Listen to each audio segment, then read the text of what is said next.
Hello and welcome to PeriRx. Today we'll be discussing the salivary diagnostics and the efficacy of SaliMark, OSCC, for the early detection of oral squamous cell carcinoma. Your presenters today are Dr. Jack Martin, Chief Medical Officer at PeriRx, and Deborah Z. Sabatini, Clinical Educator, Consultant, and CEO of Oral Ed Institute.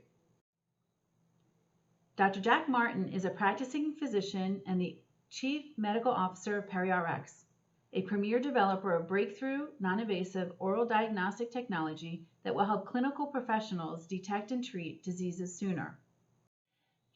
Debbie Z. Sabatini, registered dental hygienist, is known in the industry as Debbie Z. She is a cause-driven educator, a highly respected and sought-out speaker, and pioneer health crusader.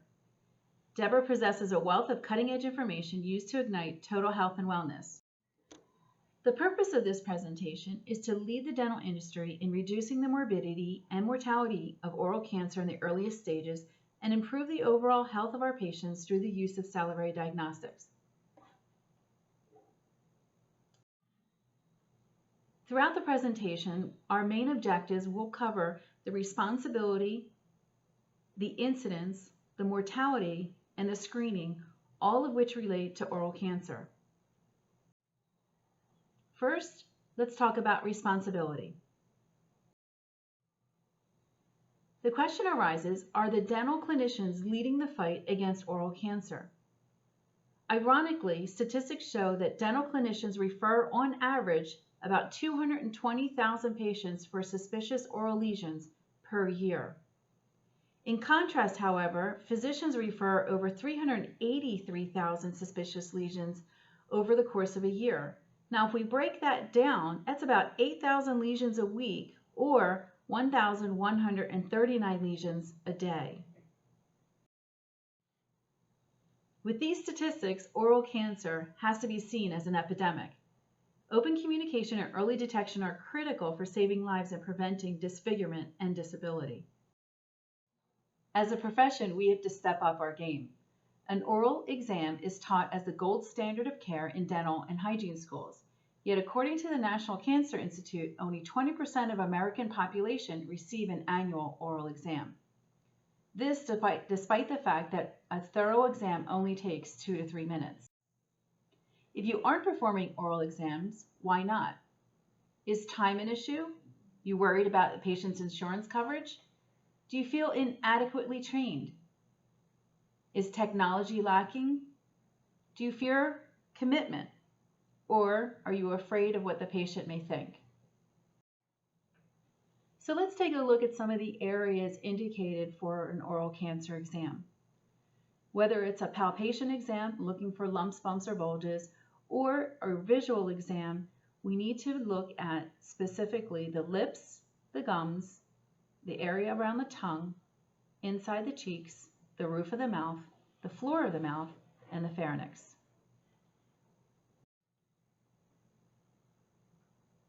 Next, let's take a look at the incidence. 1 in 98 people born today will eventually be diagnosed with oral or pharyngeal cancer. The grim statistics of oral cancer incidence for 2014 is quite alarming. Last year, over 45,000 Americans were diagnosed with oral cancer. 90% of oral cancers are squamous cell carcinomas, which means over 8,000 Americans died in 2014. So who is at risk? Everyone. Oral cancer does not discriminate based on age or lifestyle habits. That's why our position in healthcare is vitally important. The rate of onset of oral squamous cell carcinoma below the age of 55 is 30%. We can certainly see how the younger people are also getting this disease. Dr. Martin, would you care to comment on this? Yes, thank you. So, oral squamous cell carcinoma should not be thought of as only an old person's disease. This data from the SEER registry clearly demonstrates that a substantial number of patients get this disease at relatively early ages, striking them in their productive middle-age years. In learning about the risk factors for oral squamous cell carcinoma, we have to take in consideration tobacco use and the fact that a lot of the population are still smoking cigarettes, pipes, and now the newer generation are using vapor-style e-cigarettes. Just another reason to start screening all of your patients. A deadly combination of alcohol and tobacco use increases the risk dramatically. Another demographic to remember during your screening appointments are your non-smokers. Remember, if they are exposed to secondhand smoke, whether at home or at work, they are also at risk to developing oral cancer.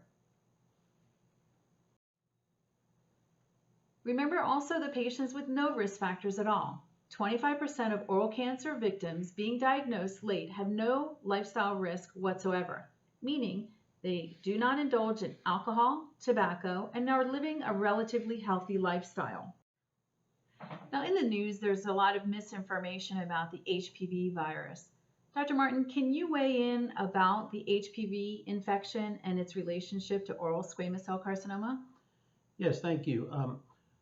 Oral HPV infection is very common. Millions of Americans are infected at any one time, and the vast majority of sexually active adults will have an HPV infection at some time in their lifetime. Only a small number of the nearly 200 strains of HPV are associated with cancer, particularly HPV-16. The vast majority of patients who are infected clear the infection without transformation to cancer, including those infected with HPV-16. Therefore, it's important for the patients to know that a test for HPV viral infection is not a test for the presence of cancer. Millions of patients could have HPV infection without having cancer at the present time.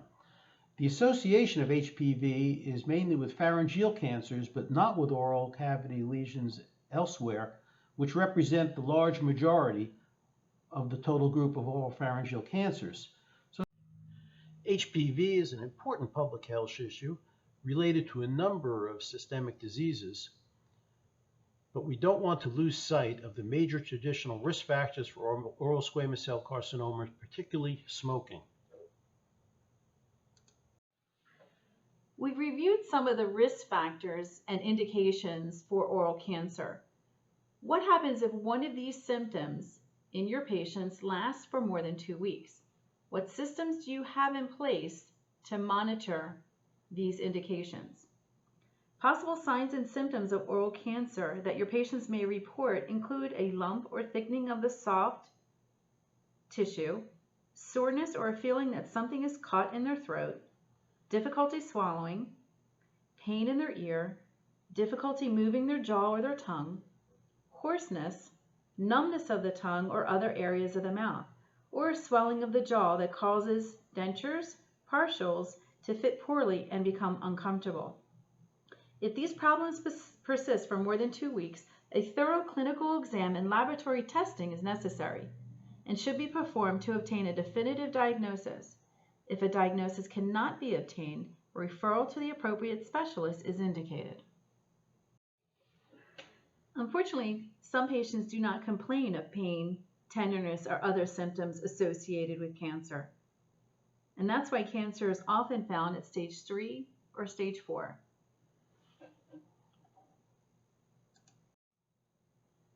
Now let's discuss mortality.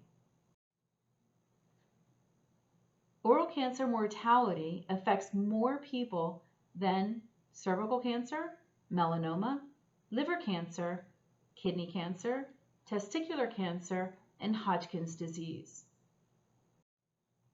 Let's put the statistics into perspective.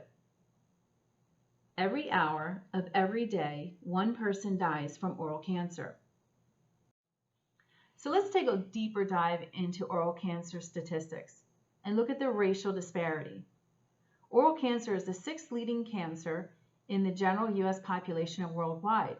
However, it is the 4th leading cancer in African Americans. African American men are the highest risks at developing oral cancer. Compared to Caucasians, more African American men are cut down in their prime. Dr. Martin, we can see with this chart here that there is an excess in mortality rate in the African American man beginning at the age of 40, which certainly goes to the mission of PeriRx in screening all patients with risk for oral squamous cell carcinoma. But could you elaborate on the mortality rate here? Yes, so this is data from the SEER registry, and as you can see, the African American men shown in green, the curve separates from all other races and from Caucasians starting at age 40, with an alarming increase in mortality throughout the middle age years, producing a continued burden in African American men during the prime of life. Another ethnic group that we have to take in consideration is the Hispanics. Dr. Martin, have you seen any recent data on the mortality rate? Yeah, unfortunately, there's actually relatively limited data on 5-year survival in Hispanics compared to other populations. But if we look at the mortality rate in Hispanics, it is disproportionately high relative to the incidence of disease. And we know that this in part relates to later stage diagnosis in Hispanics. Also, when we talk about the Hispanic population, we have to consider countries of origin and that this is a diverse group. For example, we know that the rate of oral cancer in Puerto Ricans is extremely high, as well as in Hispanics living in New York. So we have to think about this group as a diverse group, that it's at increased risk, and we need a lot more data on this important subgroup. Please consider that early detection definitely affects the mortality rates of patients. As we mentioned earlier, one person dies every hour of oral cancer. But if we create a system in our practice where we can utilize technology and screening profiles, we can diminish the 5-year survival rate. If caught early, the survival rate is over 90%. The mortality rate has not improved in the last 30 years. Over 40% of oral cancer mortality is under the age of 65. Therefore, with the statistics that we shared in the previous slide, screening your patients every time they come into your dental office is going to change this statistic. So with the data that's on the slide right now, I just want to drive home the relationship to early detection and the survival rate. If we can find an area, a localized area, maybe the size of a sesame seed, poppy seed grain of rice, something that's in stage 1 confined to a primary area, the long-term survival rate is upwards towards 82.7%. Unfortunately, as we mentioned earlier, we are finding lesions in stage 3 and stage 4 where the survival rate is significantly diminished. Oral cancer has the worst 5-year survival rate amongst common cancers. So I want to re-emphasize that early detection will certainly decrease the mortality rate for oral cancer in comparison to other cancers like Hodgkin's disease, cervical, skin, or ovarian cancers. We look, we feel, but sometimes we miss abnormalities. Oral squamous cell carcinoma is a cancer that spreads. Approximately 2 times the odds of developing a subsequent cancer elsewhere in the body for both men and women who have had oral cancer. And the incidence is higher than those associated with lung cancer and many other cancers. Dr. Martin, most people don't realize that having cancer in the oral cavity or in the back of the throat will also put them at risk for other cancers in other body parts. Can you expand upon the data that we see here? Yes, Debbie, thank you. This is very important data, and as you could see highlighted in bold at the top of this chart, is that people with oral cavity and pharyngeal cancer, whether it's men or women, have close to 2 times the odds of developing a new primary cancer elsewhere in their body.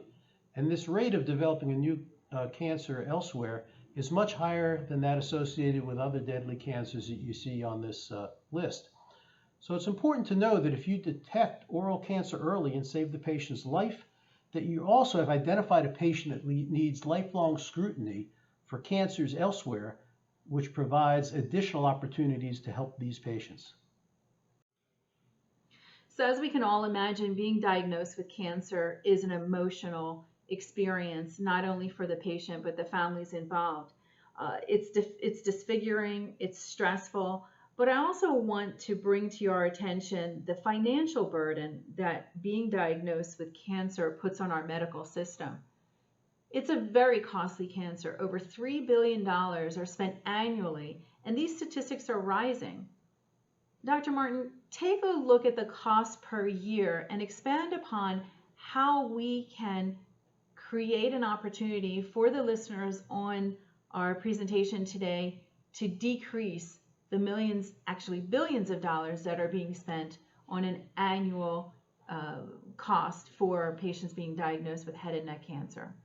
Yes, I want to highlight that this data is in millions of dollars. So what we're really talking about here are costs that are projected to be in the $4 to $5 billion a year range for treating oral cancer in this country by the year 2020.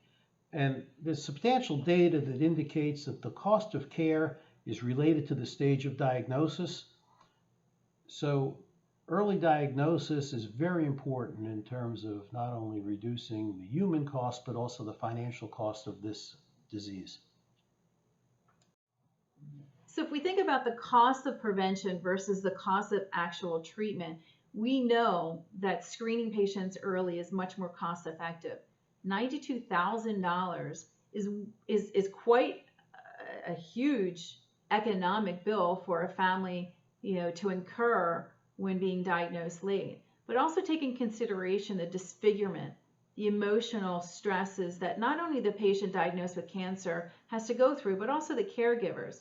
Remember, if caught early, patients with oral and oropharyngeal cancer are more likely to return to work and become part of society again. So what is it that we can do? What power do we have to educate our patients? I think educating and talking to them about the risk factors and the prevalence of oral cancer is paramount. Provide your patients with a complete and thorough annual exam. Spread the message that oral cancer screenings may just save their lives. So let's take a look at this picture. What do you think this looks like? Some people may say it looks like an abrasion. It looks like trauma. It looks like a white lesion related to maybe a fungal infection. All of those definitions are subjective. What we want to do is narrow it down.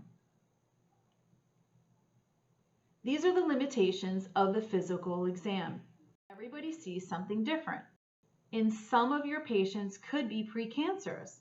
In some of your patients, it could be, as we mentioned earlier, trauma, something related to a reaction to a mouthwash, acid reflux, or some other symptom. What we have to do is stop assuming and start testing.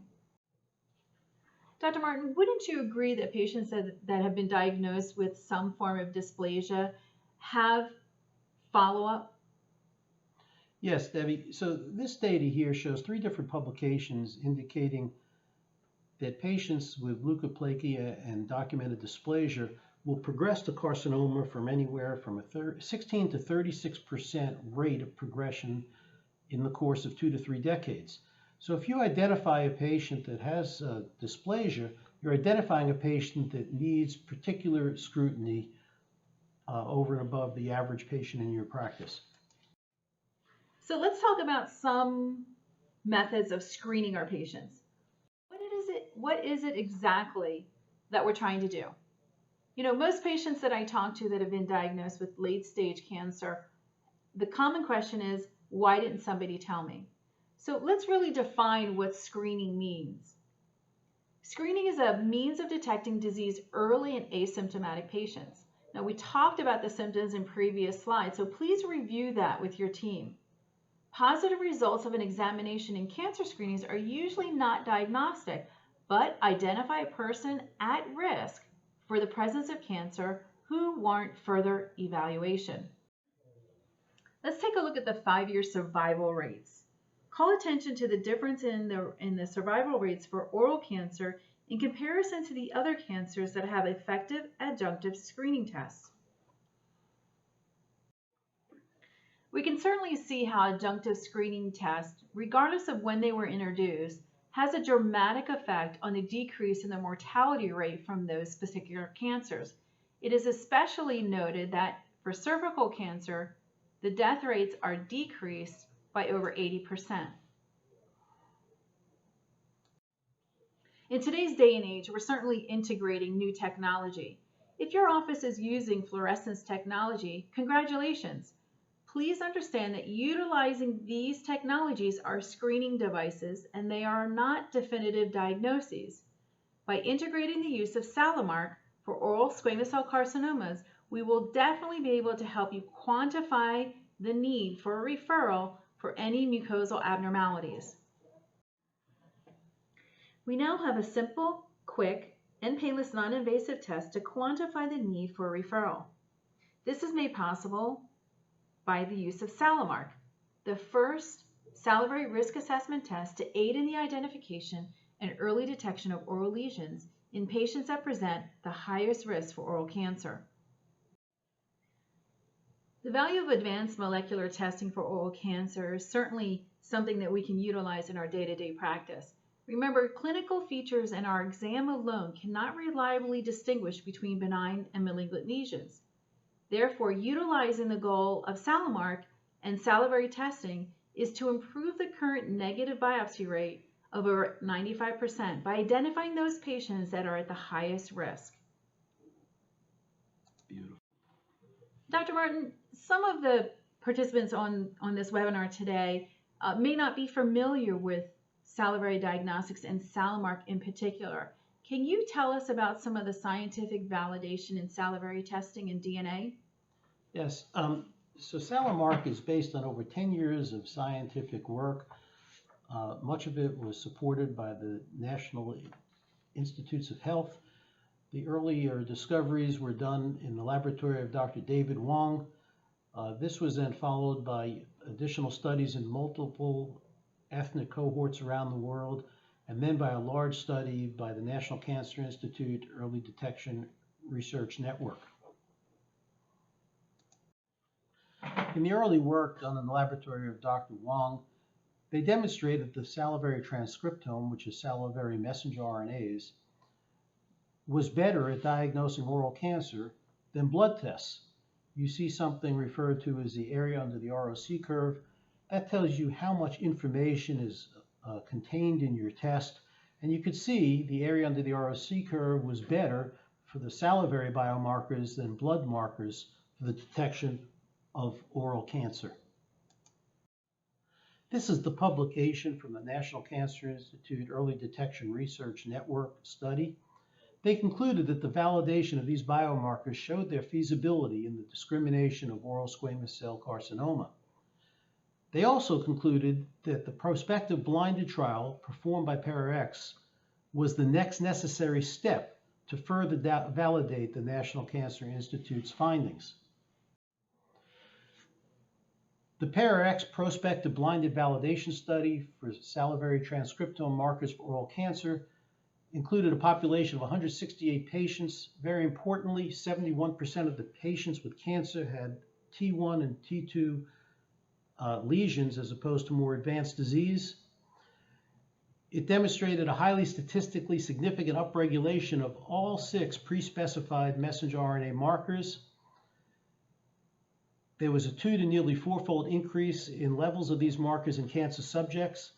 5 of the 6 messenger RNAs were significantly upregulated in the patients with dysplasia. A prior National Cancer Institute multi-marker model was validated. New highly discriminatory multi-marker models developed in this intended use population of patients with suspicious oral lesions. And the test score from these models is based on a weighted average of the expression of 3 cancer genes relative to housekeeping genes, constituting a gene expression footprint.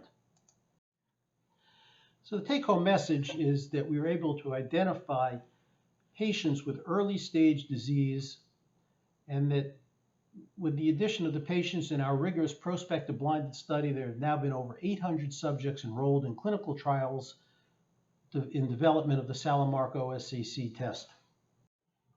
So Dr. Martin, the findings that you just presented to us are absolutely remarkable. How does that translate into our daily use?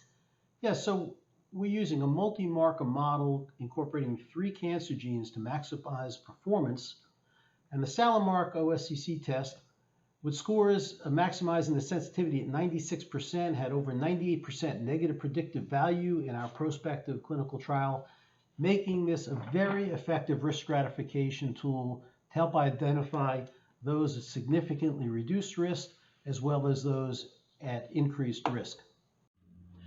We would like to make it clear that SaliMark OSCC as a gene expression test is a test for the risk of having oral squamous cell carcinoma present now. It is not a test for an infection or a genetic inheritance related to the potential development of cancer at a later time. Now, for most of us who receive our dental journals, SaliMark has been mentioned in some of the most prestigious dental journals, including Dentistry Today, Compendium, and Dental Town.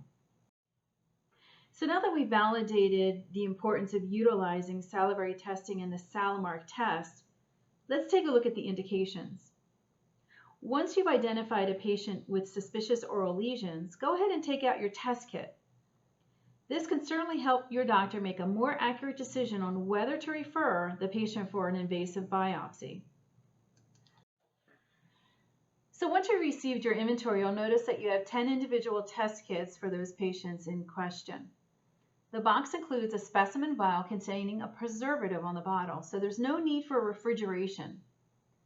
There's a collection funnel with a screw top, cap, 2 patient IDs, a biohazard specimen bag, and a prepaid FedEx shipping envelope and label. Also included is a simple step-by-step instruction for you and your team members to follow once you find a patient indicated for this test. Once the specimen is received in our lab, it's less than a 3-day turnaround time in order for the lab report to be received by your office. This is an easy to interpret finding that are consistent with the guidelines from the societies such as the ADA, advising the physician to consider sending more of these lesions to a specialist. We now give them quantifiable tool in that decision. It's important to point out that we do not recommend telling the patient that they have oral squamous cell carcinoma. We just want to convey that they need a consultation for further investigation. So Dr. Martin, for those on the presentation today that this is the first time seeing this lab report, can you break down the lab results? Yes, so if a patient has a low-risk test score, as we've already noted, that's a very effective tool for placing the patient in a very low-risk category for having oral cancer. Since no non-invasive test can be 100% accurate, we still recommend follow-up within 4 weeks to make sure that the patient is clinically stable. If a patient has a high-risk test score, this increases the chance of cancer several-fold over the pre-test likelihood. And for that reason, those patients we feel are suitable for referral to an oral cancer specialist for consideration of biopsy. Moderate risk test scores we think also would benefit from a second opinion from a specialist, with a decision in those particular patients for either clinical follow-up or a biopsy to depend on the quantitative test score itself, along with other features of the physical examination and medical history. So we talked about risk factors, we talked about indications and symptoms, and we talked about the technology. And of course, there's participants on this program that are interested in the financial aspect of it and the burden of cost. So what about reimbursement? Most of us are concerned about our patient's pocket, but we also are concerned about the level of care we provide for them. So if you're concerned about your patient's ability to pay to prevent disease, how are they going to afford to treat the disease? The cost for this test is low. The dentist cost per kit is about $20. Remember, we're also including the shipping. The lab fee is $160. And of course, the lab and exam services are billed separately based on the doctor's discretion. Costs for the patient and reimbursement for the physician are always a question. The breakdown of fees are subject to the office policy and the physician's discretion. On the perirx.com website, there is a section dedicated to support office procedures for insurance reimbursement. Remember, insurance is based on a policy agreed upon with the insurance company and the policyholder. Therefore, reimbursement will vary from state to state and policy to policy. So who actually pays for this test?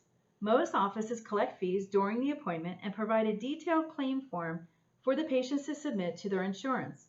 A sample of this form is also found on the PeriRx website at perirx.com under the Insurance tab. Which insurance codes are used? Really depends if you're billing medical or dental, and we do have several examples of appropriate codes.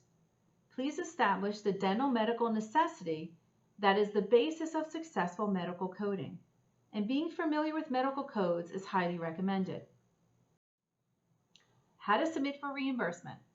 First, you need to determine the level of service that you provide and select the appropriate CPT or CDD code. Either the provider or the patient can submit the ADA dental claim form or the CMS 1500 medical claim form, of which can be found on the perirx.com website. When you take a look at our website, you'll also notice that we do offer ongoing training and videos, future webinars, and of course there's always brochures and product flyers for your office and for your patient's education. We have a very comprehensive website that has ready-to-use content. Take a look at our patient insurance reimbursement information, and as a bonus to you in joining PeriRx in saving lives, your practice will be listed on our website for your patients to find. So I hope that with the information that Dr. Martin and I have shared with you today, that you're ready to get started with SaliMark. SaliMark is now available through several of the leading dental distributors.